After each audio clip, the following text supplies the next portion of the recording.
Hi, welcome to the physics side. This is Neha Dashora. Hello everyone.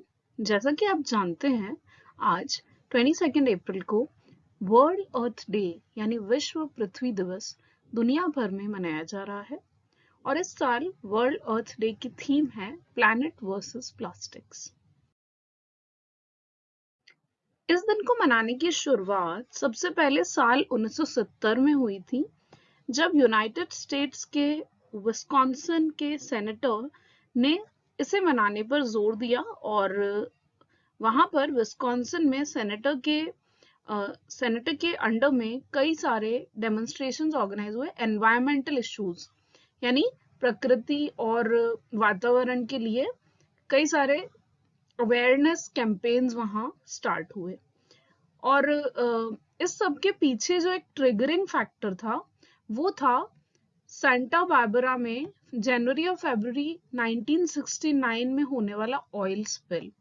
Oil spill means समुद्र में जहाज बड़े बड़े कंटेनर्स में ऑयल ले जाते टाइम, ऑयल टैंकर्स या ऑयल कंटेनर्स में से ऑयल ले जाते टाइम वो लीक हो गया था। और उस ऑयल लीकेज का जो रेंज था वो काफी ज्यादा था, काफी बड़े रेंज में वो ऑयल स्पिल हुआ था। और उसी ऑयल स्पिल के आफ्टर इफेक्ट्स ने लोगों की आंखें खोल दी और उन्हें इसके बारे में अवेयर होने के लिए मजबूर किया। बहुत कवरेज मिला था उस ऑयल स्पिल को। और उस ऑयल स्पिल का जो आफ्टर इफेक्ट था वो ये था, बहुत खतरनाक आफ्टर इफेक्ट था, क्योंकि उससे कई सारे मरीन एनिमल्स को नुकसान हुआ था। बिकॉज होता क्या है, जब एक ऑयल स्पिल होता है पानी में, जब तेल लीक आउट हो जाता है समुद्र में या वाटर बॉडी में, तो वो उस सरफेस को कवर कर लेता है, वाटर बॉडी की पूरी सरफेस को कवर कर लेता है, जिसकी वजह से ऑक्सीजन जो होती है, ऑक्सीजन की सप्लाई रुक जाती है मरीन एनिमल्स के लिए, मरीन एनिमल्स और मरीन प्लांट्स के लिए, एक्वेटिक एनिमल्स और एक्वेटिक प्लांट्स के लिए।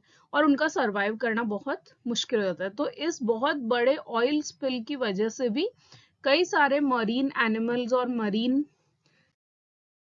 जो लाइफ है उसने सफर किया था। और इसी घटना ने आंखें खोल दी थी लोगों की, और लोगों ने प्रकृति और प्राकृतिक संसाधनों और उनके कंजर्वेशन के ऊपर ध्यान देना शुरू किया। और इसी के चलते 1970 में पहली बार विश्व पृथ्वी दिवस यानी वर्ल्ड अर्थ डे की शुरुआत की गई थी। साल 2024 की थीम प्लैनेट वर्सेस प्लास्टिक्स का उद्देश्य है कि जो प्लास्टिक के कारण राइजिंग पॉल्यूशन लेवल्स हैं और प्लास्टिक वेस्ट से जो लगातार हमारी धरती को खतरा पहुंच रहा है, हमारा ग्रह लगातार धीरे धीरे खत्म होने की कगार पर है और बहुत सारे हेल्थ हजार्ड्स हैं, इन सब के बारे में लोगों को अवेयर करके और इस समस्या से निपटा जा सके। प्लास्टिक हार्मफुल क्यों है? देखिए, प्लास्टिक को ठीक है, एक समस्या तो ये है कि भाई प्लास्टिक का डिस्कार्ड कैसे किया जाए, प्लास्टिक को कैसे, मतलब उस वे, क्योंकि वो डिग्रेड नहीं होता है, लाखों सालों तक डिग्रेड नहीं होता है, सबसे बड़ी समस्या है।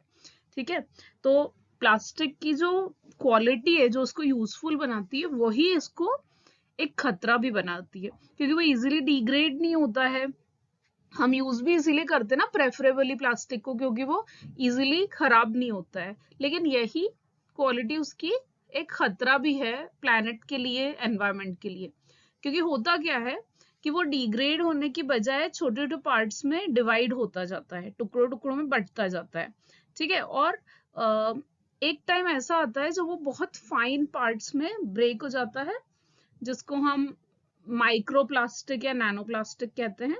और वो ह्यूमन बॉडी में अलग अलग तरीकों से कंज्यूम होता है, चाहे वो एनिमल्स या फिशेस या मरीन लाइफ से होते हुए इंसान की बॉडी में पहुंचता है, या फिर एनवायरनमेंट में जो हम सांस भी ले रहे हैं उसमें भी कई बार माइक्रो प्लास्टिक और नैनो प्लास्टिक होता है, और वो हमारी बॉडी में एंटर कर जाता है हमारे एनवायरनमेंट के थ्रू।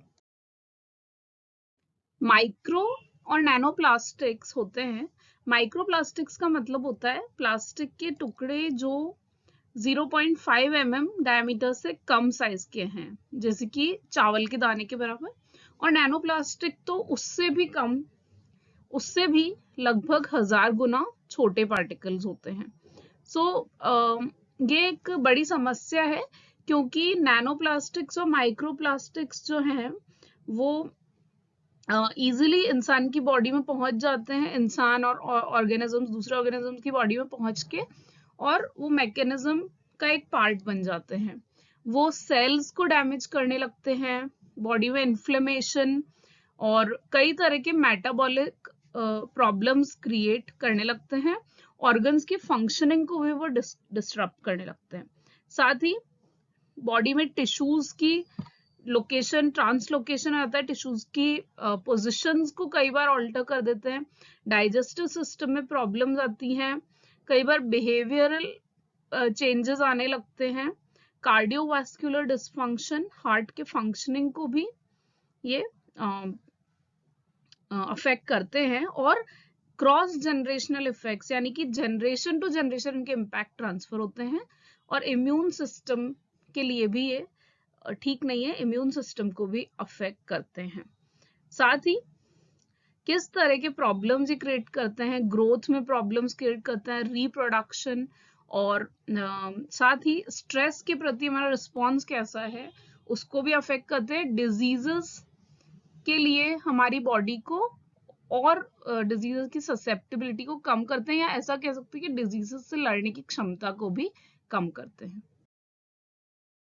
अगर हम सिर्फ खुद के बारे में, ह्यूमन बींग्स के बारे में सोचें कि हम प्लास्टिक कंजम्पशन से बच जाएं, तो ऐसा नहीं हो सकता। जब तक हम अपने एनवायरनमेंट को, अपने आसपास के ऑर्गेनिजम्स को, एनिमल्स, मरीन ऑर्गेनिजम्स, प्लांट्स, इन सबको प्लास्टिक के इफेक्ट से नहीं बचाएंगे, तब तक ह्यूमन हेल्थ पर प्लास्टिक का इफेक्ट होकर रहेगा। क्योंकि वन हेल्थ का कॉन्सेप्ट है, एनवायरमेंटल हेल्थ, एनिमल हेल्थ और ह्यूमन हेल्थ तीनों एक दूसरे से कोरिलेटेड हैं।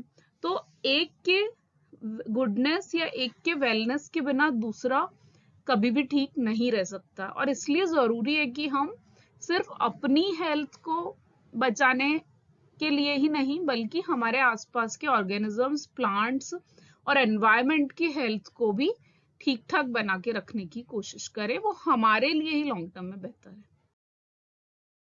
अब प्रॉब्लम तो है, इस प्रॉब्लम के इफेक्ट को कुछ स्टेप्स लेकर हम कम करने की कोशिश कर सकते हैं। जैसे कि यहाँ कुछ ग्राफिक्स बताए हुए हैं। जब भी हम कहीं शॉपिंग के लिए जाएं तो अपना जूट बैग या क्लॉथ बैग कैरी करें, उससे हम प्लास्टिक कम लेकर आएंगे। साथ में रीयूजेबल वाटर बॉटल का यूज करें इंस्टेड ऑफ प्लास्टिक बॉटल। अपना cup instead of plastic cups, हम कोई बेवरेजेस ले रहे हैं तो। लंच बॉक्स भी रीयूजेबल कंटेनर के लिए यूज करें। डिस्पोजेबल कटलरी की बजाय रीयूजेबल कटलरी यूज करें। और जो भी बैग्स हम सामान लेके आते हैं वो भी कंटेनर्स में लाएं, प्लास्टिक की बजाय। जो पैक्ड फूड है उसकी जगह हम डाइन इन का ऑप्शन चूज कर सकते हैं।